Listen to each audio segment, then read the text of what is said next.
आइए आज का व्लॉग जो कि हवा महल जयपुर में है उसके बारे में कुछ जानकारी आपको देती हूँ। हवा महल जैसे कि आप नाम से ही जान सकते हैं, ये एक बेहद ही सुंदर महल है। इस महल को महाराजा सवाई प्रताप सिंह ने 1799 में बनाया था। महाराजा सवाई प्रताप सिंह सवाई जय सिंह के पुत्र थे। सवाई जय सिंह जिन्होंने जयपुर की खोज की थी। इस हवा महल की डिज़ाइन लालचंद उस्ताद जी ने की है। हवा महल में 5 मंजिला है। दिखावट इसकी बाहरी के छत्ते जैसी दिखती है। इसमें 953 खिड़कियां हैं जो बिल्कुल छोटी छोटी है, जिनको झरोखा भी कहते हैं। इन झरोखों का असली मकसद यह था कि राजघराने की औरतें रोजिंदी जिंदगी की बाहर की दुनिया को इन झरोखों के द्वारा देख सकती थी, क्योंकि उस समय में औरतों के लिए काफ़ी कड़क नियमों का पालन करवाया जाता था, जैसे कि पर्दा या घूंघट की प्रथा। इसलिए औरतों को झरोखों से बाहर की दुनिया देखने का एक ही मौका था। और दूसरा कारण जो इतनी सारी खिड़कियां बनवाने का था वो ये था कि राजस्थान में गर्मी में तापमान बहुत ही बढ़ जाता है, तो उस ज़माने में पंखे वगैरह नहीं थे, तो झरोखों और खिड़कियों से ठंडी हवाएं महल के तापमान को ठंडा बनाए रखती थी। इसीलिए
हवा महल देखने के बाद मैं सीधा मसाला चौक चली गई थी।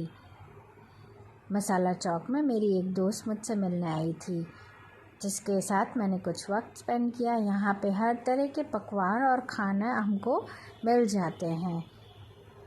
हमने साथ में बैठ के कुछ टाइम स्पेंड किया और कुल्हड़ की चाय पी और साथ में यहाँ के फेमस डिशेस ट्राई किए।